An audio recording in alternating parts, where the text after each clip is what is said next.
بسم اللہ الرحمن الرحیم۔ السلام علیکم ورحمۃ اللہ وبرکاتہ۔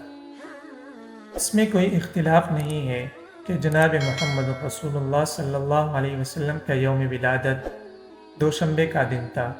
اس پر بھی علماء امت کا تقریباً اتفاق ہی ہے کہ ربیع الاول کا بابرکت مہینہ تھا۔ اس بارے میں علماء کے مختلف اقوال ملتے ہیں۔ ہم یہاں پر محققین علماء کی مختلف آرائیں سامعین کی خدمت میں پیش کرتے ہیں۔ امام ابن جریر طبری رحمہ اللہ، جو فقید المثال مفسر، بالغ نظر مورخ بھی ہیں، وہ اس بارے میں لکھتے ہیں کہ رسول اللہ صلی اللہ علیہ وسلم کی ولادت پیر کے دن ربیع الاول کی 12 تاریخ کو عام الفیل میں ہوئی۔ علامہ ابن خلدون رحمہ اللہ، جو علم تاریخ اور فلسفہ تاریخ میں امام تسلیم کیے جاتے ہیں بلکہ فلسفہ تاریخ کے موجد بھی ہیں، وہ لکھتے ہیں رسول اللہ صلی اللہ علیہ وسلم کی ولادت باسعادت عام الفیل کو ماہ ربیع الاول کی 12 تاریخ کو ہوئی۔ نوشیروان کی حکمرانی کا 40واں سال تھا۔ مشہور اور مختار قول کے مطابق جناب محمد الرسول اللہ صلی اللہ علیہ وسلم کی ولادت باسعادت بوقت صبح صادق بروز پیر 12 ربیع الاول عام الفیل کو ہوئی، لیکن حضور صلی اللہ علیہ وسلم کی خلقت کے لیے وقت، دن، تاریخ اور سال کا تعین کرنا کسی کے بس کی بات نہیں ہے۔ کوئی بھی اس وقت کا تعین نہیں کر سکتا کہ نور محمدی کو عالم وجود میں کب سے منتقل فرمایا گیا ہے۔ ابرہہ کی تباہی کو ابھی صرف 50 دن ہی گزرے ہیں۔ لوگ ابھی تک اس عظیم تباہی کی داستانیں سنایا کرتے ہیں۔ موسم بہار اپنے جوبن پر تھا، جنگل میں جڑی بوٹیاں سرسبز تھی، طرح طرح کے پھول دعوتی نظارے دے رہے تھے، ہواؤں میں مستی کی کیفیت تھی، وادی مکہ پر بہار تھی۔ آج تو شنبہ ہے، چاشت کا وقت ہے۔ مکہ کا بوڑھا سردار کعبۃ اللہ کے طواف میں محو تھا۔ اس عالم میں اس کی نگاہیں اچانک حرم کعبہ کی دروازے کی طرف اٹھتی ہیں۔ ان کے مرحوم بیٹے سردار عبداللہ کی کنیز برکہ دیوانہ وار بھاگتی چلی آ رہی تھی۔ وہ زیر لب گنگنائے ہوئے ہیں، خدایا خیر ہو۔ برکہ بالکل قریب آ جاتی ہیں۔ اس کا سانس پھولا ہوا تھا، چہرہ گلنار ہو رہا تھا۔ وہ سردار مکہ کو کچھ پوچھنے کا موقع دیے بغیر بے اختیار پکار اٹھتی ہیں، سردار مبارک ہو، مالکن حضور کے ہاں چاند سا بیٹا ہوا ہے۔ جی ہاں، بیٹا پیدا ہوا ہے، بہت ہی خوبصورت۔ ایک ہی سانس میں سب کچھ کہہ جاتی ہیں۔ خوشی کے مارے اس کے پاؤں زمین پر ٹکتے ہی نہیں ہیں، وہ کچھ سنے بغیر کہے جا رہی ہے، سردار، مالکن حضور نے آپ کو بلایا ہے، جلدی چلیے، میں جا رہی ہوں۔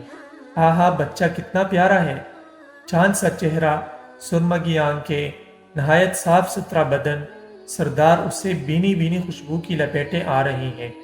مالکن حضور کا سارا کمرہ مہک اٹھا ہے۔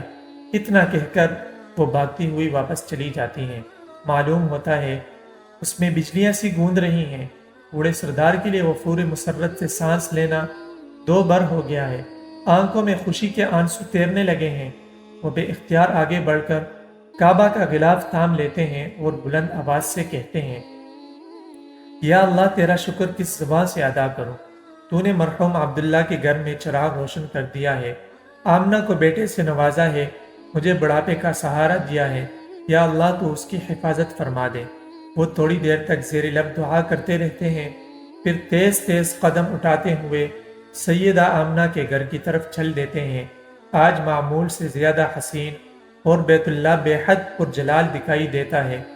ہواؤں میں کیف و مستی کی لہریں ہیں، فضا خمار آلود ہیں، آسمان جاذب نظر اور ماحول پرکشش ہیں، اور جناب عبد المطلب کا وجدان بیدار ہے۔ وہ حرم کعبہ کی سرگوشیاں سنتے ہیں جو کہہ رہا ہے، آج وہ بچہ پیدا ہوا ہے جس کے انتظار میں کائنات صدیوں سے بےتاب رہی ہے، جس کی جھلک دیکھنے کو ستارے مضطرب، ماہتاب بے قرار اور آفتاب سدا گردش میں رہا ہے۔ اس کے پاؤں کو چھونے کے لیے زمین کا ذرہ ذرہ چشم برا ہے۔ سردار عبد المطلب سیدہ آمنہ کے گھر میں داخل ہوتے ہیں۔ ایسی بینی بینی خوشبو ان کا استقبال کرتی ہیں جس سے وہ آج تک نہ آشنا تھے۔ وہ اس کمرے سے باہر ہی رک جاتے ہیں جس میں سیدہ آمنہ پلنگ پر دراز ہیں۔ انہیں بوڑھے سردار کے آنے کی اطلاع ملتی ہے تو برکہ کے ذریعے مبارکباد کا پیغام بیچتی ہیں اور ساتھ ہی اندر آنے کے لیے کہتی ہیں۔ جناب عبد المطلب کمرے کے اندر قدم رکھتے ہیں۔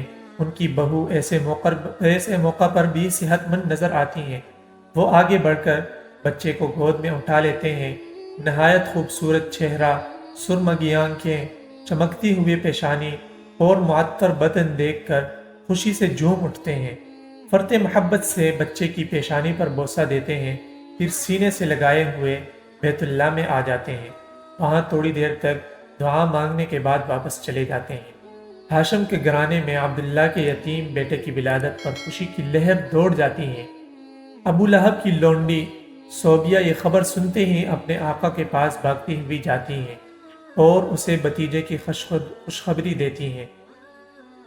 سند الاصفیاء، اشرف الانبیاء، احمد مجتبی، محمد مصطفیٰ صلی اللہ علیہ وسلم عالم وجود میں رونق افروز ہوئے اور پاکیزہ بدن، ناف بریدہ، ختنہ کیے ہوئے، خوشبو میں بسے ہوئے، بحالت سجدہ مکرمہ مکہ مکرمہ کی مقدس سرزمین میں اپنے والد ماجد کے مکان کے اندر پیدا ہوئے۔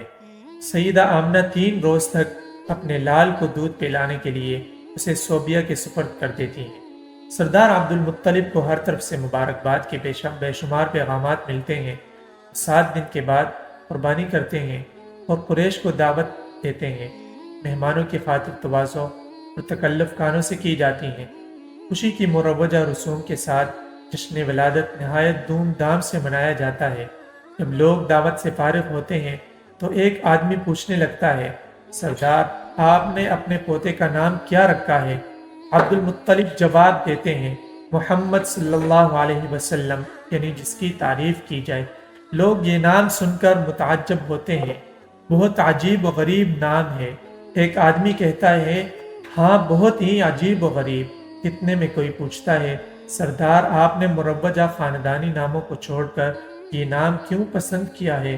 عبد المطلب کہتا ہے، میں چاہتا ہوں کہ میرا بچہ دنیا بھر کی تعریف کا مرکز ہو، آسمان پر بھی اس کی تعریف ہو اور زمین پر بھی اس کی تعریف ہو، خالق کو بھی پیار ہو اور مخلوق کو بھی پیار ہو۔ مزید اس طرح کی ویڈیوز دیکھنے کے لیے ہمارے چینل کو سبسکرائب کیجیے اور بیل آئیکن کو بھی ساتھ پریس کیجیے تاکہ نئی آنے والی ہر ویڈیو آپ تک بر وقت پہنچ سکے۔ والسلام۔